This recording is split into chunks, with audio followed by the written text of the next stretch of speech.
The sky was gray and restless, a drizzle soaking the cracked pavement of the small city street. Maya, a single mom juggling 2 jobs, hurried out of the bakery where she worked part-time. Her worn purse was light, just enough inside for a few groceries and her daughter's medicine. As she passed the park bench near the bus stop, she noticed an old man sitting there, thin, trembling, and staring at an untouched paper cup of water. His coat was torn, his shoes barely holding together. He tried to stand when a pigeon landed beside his foot but stumbled back down, exhausted. Something in Maya's chest tightened. She hesitated. She couldn't afford to stop.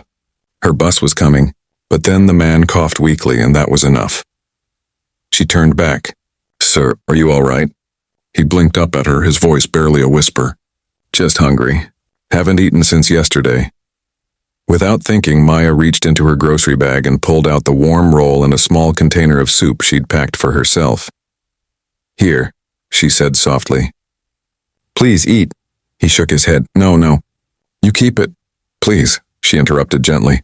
"I can eat later." Tears welled in his faded eyes as he took the food, his trembling hands barely able to hold the cup. "Thank you," he whispered. "You remind me of my wife." Maya smiled faintly. "Then I hope she taught you to finish your meal, sir." He laughed weakly, a soft, broken laugh that somehow sounded like gratitude and regret mixed together. She waited until he finished before catching her next bus. She didn't know his name. She didn't even look back. All she knew was that helping him made the world feel a little less cold. That evening, a knock echoed through Maya's small apartment. She frowned. She wasn't expecting anyone. When she opened the door, she froze. Standing there was a tall man in a tailored black coat, polished, composed, but with eyes that looked stormy and shaken. "Miss," he began, his voice rough. "Are you the one who helped an elderly man near Rosewood Park this morning?" Her breath caught. "Yes, is he okay?" The man's jaw tightened, emotion flickering across his features. "That man is my father." Maya blinked, unsure what to say. He took a deep breath. "I've been searching for him all day. He disappeared from our family estate this morning. He has Alzheimer's and refuses to eat when he's upset. My staff told me a woman helped him. Shared her food." His voice cracked slightly. "You have no idea what that means to me." Maya's hand flew to her chest. "I didn't know. He looked so weak. I just wanted to help."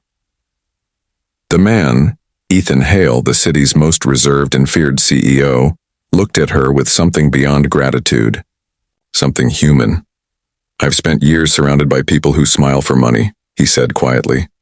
"You gave my father kindness when you had nothing to gain. I'll never forget that." He reached into his coat and handed her a small card. "If you ever need anything for you or your daughter, you call this number." She stared at it, stunned. "Sir, I didn't do it for—" "I know," he interrupted softly. "That's exactly why it matters." Then he smiled.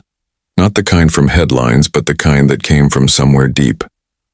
"My father asked me to tell you something," he said. "Tell the kind lady she gave me back my faith in people." Maya's eyes filled with tears as Ethan gently bowed his head before leaving. As the door closed, she sank onto the couch, the card trembling in her hands.